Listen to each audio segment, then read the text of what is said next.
Hi மக்களே, welcome back to our channel. இன்னைக்கு என்ன நாள்னு பார்த்தீங்கன்னா விநாயகர் சதுர்த்தி. விநாயகர் சதுர்த்தி வந்து இத்தனை நாளாக அவ்வளோ ஸ்பெஷலாக இல்லை, ஆனால் இந்த விநாயகர் சதுர்த்தி வந்து எங்களுக்கெல்லாம் அவ்வளோ ஸ்பெஷல். ஏன்னா 25 இயர்ஸ்க்கு மேலே இருக்கும். 25 இயர்ஸ்க்கு மேலேயே ஆயிடுச்சு இது நடக்கிறதுக்காண்டி. ஏன்னா இது நடக்கிறதுக்காண்டி அவ்வளோ பேர் போராடினாங்க எங்கள் ஏரியாவில். ஸோ ஃபைனலாக நடந்துருச்சு. என்ன நடந்துச்சுன்றது நான் உங்களுக்கு வீடியோவில் காட்டுறேன். அப்படி என்னடா 25 வருஷமாக நடக்க முடியாதுன்னா நான் உங்களுக்கு அப்படியே வீடியோவில் நான் சொல்கிறேன், கண்டிப்பாக சொல்கிறேன். ஏன்னா ஃபஸ்ட்டு விநாயகர் வந்து ஒரு எம்டி இடத்துல இருந்தார். அதுக்கப்புறம் இப்போ தான் நல்ல பெரிய கோயிலாக கட்டி இப்போ வந்து என்ன பண்ண போகிறாங்கன்னா விநாயகர் வந்து ஊர்வலமாக வெளியில் கொண்டு வராங்க. அதே இந்த வருஷமாக எப்பவுமே அப்படி கிடையாது. இப்போ லாஸ்ட் விநாயகர் சதுர்த்தி கூட சும்மா கோயிலை சுற்றி லைட்டை கட்டிட்டு அப்புறம் சாயங்காலம் பொங்கல் சுண்டல் அந்த மாதிரி கொடுத்துட்டு அவ்வளோதான் விநாயகர் சதுர்த்தி முடிஞ்சு.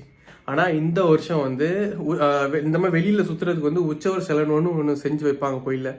உற்சவர் செலவு மட்டும்தான் வெளியில் ஊர்வலமாக வந்துட்டு அதுக்கப்புறம் கோயிலில் வைப்பாங்க. அந்த உற்சவர் செலவு இந்த வருஷம் வந்து செஞ்சு வச்சுருக்காங்க. ஸோ இந்த வருஷம் வந்து விநாயகர் வந்து ஊர்வலமாக ஒரு தெருக்கும் போக போகிறாரு. அது இந்த அளவு நடக்கு வரத்துக்கு வந்து நிறைய பேர் கஷ்டப்பட்டுருக்காங்க. அதில் இங்கே ஃபஸ்ட்டு ஸ்டெப்பாக எங்கள் மாமா தான் ரொம்ப கஷ்டப்பட்டு ஒரு கோயிலாக உருவாக்கி அதுக்கப்புறம் அங்கேருந்து கொஞ்சம் கோயிலை பெருசாகி அப்படியே இப்போ வர அளவுக்கு வந்துருச்சு கோயில், நம்ம கோயில். ஸோ அதுதான் இந்த வீடியோவில் பார்க்க போகிறீங்க. அதோட டீட்டெயிலான நான் வீடியோவில் கண்டினியூவாக நான் சொல்கிறேன் நான். ஸோ வாங்க வீடியோக்குள்ளே போகலாம். I am very happy. First கோயில் எங்கே இருந்துச்சுன்னா பின்னாடி இந்த வீடு இருக்குது பார்த்தீங்களா. இந்த வீடு வந்து ஃபஸ்ட்டு வந்து எம்டி கிரவுண்டாக இருந்தது. அதாவது சாக்கடையாக இருக்கும். முன்னாடி மட்டும் கொஞ்சம் வந்து சாக்கடை இல்லாத மாதிரி இருக்கும். அந்த இடத்துல தான் ஓலக்குடிசில் வந்து விநாயகர் இருந்தார். அதுக்கப்புறம் எங்கள் மாமா கொஞ்சம் அப்படியே போராடி பக்கத்தில் கோயிலுக்கு பார்த்தீங்களா, அந்த வீடு ஒட்டின மாதிரி பக்கத்தில் கோயில் இருக்கும், அதான் விநாயகர் கோயிலுக்கு. அதுக்கப்புறம் அங்கே வந்து ஒரு குட்டி கோயிலாக வந்து போராடி எல்லோரும் கேட்டினாங்க. அதுக்கப்புறம் வந்து திருப்பி இந்த கோயிலை கொஞ்சம் பெருசாக கட்டணும்னு சொல்லி திருப்பி விநாயகர் பழையபடியே இங்கே வந்துட்டு திருப்பி கொஞ்சம் பெருசாக கட்டினாங்க. பெருசாக கட்டி தான் இப்போ இந்த கோயில் பெருசாக இருக்குது. இந்த ஹிஸ்ட்ரியே பெரிய ஹிஸ்ட்ரியாக இருக்கும். ஏன்னா அவ்வளோ முடியாது, அவ்வளோ சண்டை, அவ்வளோ இதுன்னு நடந்து ஃபைனலாக விநாயகர் வந்து ஒரு ராஜா மாதிரி வந்து உட்காந்துருக்காரு. ராஜா பகவத் மாதிரி உட்காந்துருக்காரு. இன்றைக்கி அவரோட பர்த்டே வேறு. ஸோ ஊர்வலமாக எல்லா தெருலையும் வர போகிறாரு. ஹிஸ்ட்ரியே சரியான ஹிஸ்ட்ரி. இருங்க, நான் ஏரியாவில் வந்து லைட்லாம் அப்படியே இந்த ஏரியா ஃபுல்லாகவே லைட்டு வச்சு பயங்கரமாக கட்டியிருக்காங்க. எல்லாம் எந்த வருஷமே அப்படி பண்ணது கிடையாது. அதுவும் அப்படியே உள்ளே வந்தாலே ஏதோ நம்ம ஊரில் இருக்க மைண்ட் செட் மாதிரி இருக்குது. அவங்க கேமரா நான் வெளியில் போய் நான் உங்களுக்கு காட்டுறேன். நான் உங்களுக்கு காட்டுறேன். நான் தெருவில் இந்த மாதிரி லைட்லாம் நீங்கள் பார்க்கும்போது ஏதோ எங்கள் ஊர் சைட்லாம் இப்படி தான் அப்படியே மேலே இந்த லைட்லாம் போட்டு அப்படியே இந்த அதுக்குள்ளே போகும்போது அப்படியே ஏதோ ஊருக்குள்ளே போகிற ஃபீல் தான் இருந்தது எனக்குலாம். அப்படியே நைட் ஆகிடுச்சு. லைட்லாம் சூப்பராக இருந்தது நைட் டைமில். இப்போ அந்த வண்டி அங்கே லைட் தெரிஞ்சு பார்த்தீங்களா, அதுதான் அந்த உற்சவர் சிலை வச்சு எடுத்துகிட்டு போகிற வாகனம். அது சூப்பராக எல்லாமே டெக்கரேஷன்லாம் சூப்பராக பண்ணியிருந்தாங்க. ஏரியாவே அப்படி ஜொலிச்சுது. ஜொலிச்சுது. எனக்கு இருக்கும்போது அப்படியே ஊரில் ஃபீல் தான் வந்தது எனக்கு ஃபுல்லாகவே. இதுதான் என்ட்ரன்ஸ், கோயிலோட என்ட்ரன்ஸ். எப்படி வேறு லெவலில் பண்ணியிருக்காங்க. எந்த வருஷமும் இப்படி பண்ணது கிடையாது. நான் இந்த வருஷம் தரமாக செம்மையாக பண்ணிட்டாங்க இந்த விநாயகர் சதுர்த்தியை. இந்த சைடு வந்து உற்சவர் சிலை எடுத்துகிட்டு போகிற அந்த வாகனம் வந்து ரெடி ஆகிட்டு இருந்தது. ஃபைனலாக அந்த வாகனம் ரெடி ஆகிடுச்சு.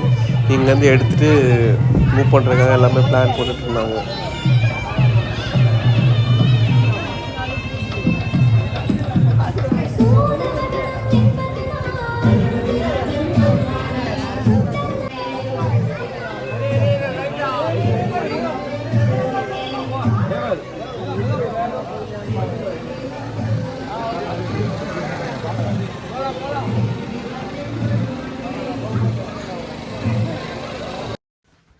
பட்டாசுலாம் வெடித்து வேறு லெவலில் பண்ணிட்டாங்க. இப்போ வந்து சாமி வந்து வெளியில் போகிறதுக்காக ரெடி ஆகிட்டு அந்த ஃபேஸை ரிலீவ் பண்ணுவாங்கள்ல, அந்த ப்ராசஸ்க்காக வச்சு உள்ளே இருக்க அந்த கருவறை சாமிக்கு முன்னாடி வெளியில் நம்ம உற்சவர் சிலை சாமியை வச்சு வெயிட் பண்ணிகிட்டு இருந்தாங்க.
ஃபைனலாக வீட்டுக்கு வந்தாச்சு. விநாயகர் ஊர்வலம் பின்னாடி போயிட்டு நான் பாதிலேயே வந்துட்டேன். ஆனால் அப்பா கூட போயிட்டுருக்காங்க ஊர்வலத்துக்கு. ஏன்னா போயிட்டு எப்படியும் 11-12 ஆகிடும்னு சொல்லியிருக்காங்க. ஏன்னா மொத்தம் 12-13 தெருவுன்னு நினைக்கிறேன். எல்லா தெருவும் ஏன்னா எல்லார் வீட்லையுமே வெளியில் அந்த இதோட வெயிட் பண்ணிகிட்ருக்காங்க, அர்ச்சனை தட்டோட வெயிட் பண்ணிகிட்ருக்காங்க. ஸோ அதனால் கண்டிப்பாக லேட் ஆகும். அதனால் நான் பாதிலேயே வந்துட்டேன் நான். ஸோ எப்படி ஒரு வழியா பிள்ளையாருக்கு விடுதலை கொடுத்தாச்சு இந்த வருஷம். ஃபர்ஸ்ட் டைம் வந்திருக்காரு. ஃபர்ஸ்ட் டைம் வந்து சக்தி கணபதி நகர். ஆனா ஃபர்ஸ்ட் டைம் விநாயகர் வந்து எங்களை பார்க்கிறதுக்காக எங்க வீட்டுக்கு வந்திருக்காரு. வீட்டுக்கு எல்லாரும் வீட்டுக்கும் வந்திருக்காரு. அது உற்சவர் சிலையா? உற்சவர் சிலை. ஏன்னா உற்சவர் சிலை இருந்தால் மட்டும் தான் வெளியில் ஊர்வலம் வர முடியும். ஸோ ஃபைனலாக நம்ம விநாயகர் கோயிலுமே உற்சவர் சிலை வந்துருச்சு. ஏன்னா இந்த கோயில் கட்டுறதுக்கு அவ்வளோ பாடுபட்டாங்க. இந்த லெஜண்ட்ஸ் எங்கள் மாமா தான் ஃபஸ்ட்டு. ஆனால் ஃபஸ்ட்டு பாடுபட்டது எங்கள் மாமா தான். பாடுபட்டு நிறைய விஷயம் எங்கள் மாமா பண்ணாங்க. அதுக்கப்புறம் அதை ஃபாலோ பண்ணி நிறைய பேர் ட்ரை பண்ணி கடைசியில் பெரிய கோயிலாக கட்டி இப்போது ஒரு உற்சவர் சிலைலாம் வாங்கி. ஆமாம், இந்த கோயில் விநாயகர் வந்து 25 வருஷம் ஆச்சுங்க. கரெக்ட். ஆமாம், அதுவும் இந்த விநாயகர் சதுர்த்தி வந்து 25th இயர்ஸ். அதுமா உற்சவர் சிலை வச்சு வெளியில் ஊர்வலமாக கிராண்டாக பண்ணிட்டாங்க. வேறு லெவல். ஆனால் சீரியஸாக ஆமாம், நாளைக்கு வேறு ஈவெண்ட்ஸ் வேறு இருக்குன்னு வேறு சொல்லியிருக்காங்க. அதுதான் ஆச்சரியமாக இருக்குது. ஸோ ஏன்னா நம்ம வெளியில் நிறைய கோயிலுக்கு போய் பார்த்துருக்கோம். வெளியில் நிறைய ஈவெண்ட்ஸ் மாதிரி பெரிய பெரிய கோயிலெல்லாம் பண்ணுவாங்க. ஸோ இப்போ நம்ம கோயிலுக்கே வெளியில் இந்த மாதிரி ஈவெண்ட்ஸ்லாம் வைக்கிறாங்கன்ற போது லிட்டில் பிட் எக்ஸைட்மெண்ட்டாக இருக்குது. எல்லாமே சூப்பராக இருந்துச்சு. இந்த லைட்டிங் எல்லாமே நம்ம வெளியே வேற கோயிலில் பண்ணும்போது நம்ம கோயிலில் எப்படா அப்படின்னு அதுவும் இந்த தெருவுலலாம் லைட்டிங் போட்டோம். எப்படி நம்ம ஊர்லலாம் போனால் இப்படி இருக்கும் அந்த மாதிரி இருந்தது வெளியில் லைட்டிங்ஸ்லாம். ஸோ நல்லா இருந்தது. ஆனால் இந்த தடவை விநாயகர் சதுர்த்தி ஏதோ அப்படி போச்சு. ஸோ ஓகே, இதோட வீடியோ அவ்வளோதான். விநாயகரோட பர்த்டே சிறப்பாக கொண்டாடி வீடியோ முடிச்சாச்சு. ஸோ இதோட உங்களுக்கு நாளைக்கு வீடியோ காட்டுறேன். இதோட பார்ட் 1 பார்ட் 2. பார்ட் 2 வந்து நாளைக்கு ஈவெண்ட்ஸ்லாம் நடக்கல, அது உங்களுக்கு பார்ட் 2ல நான் காட்டுறேன். So stay tuned. Tata, bye bye, see you. Ganapati Bappa Moriah.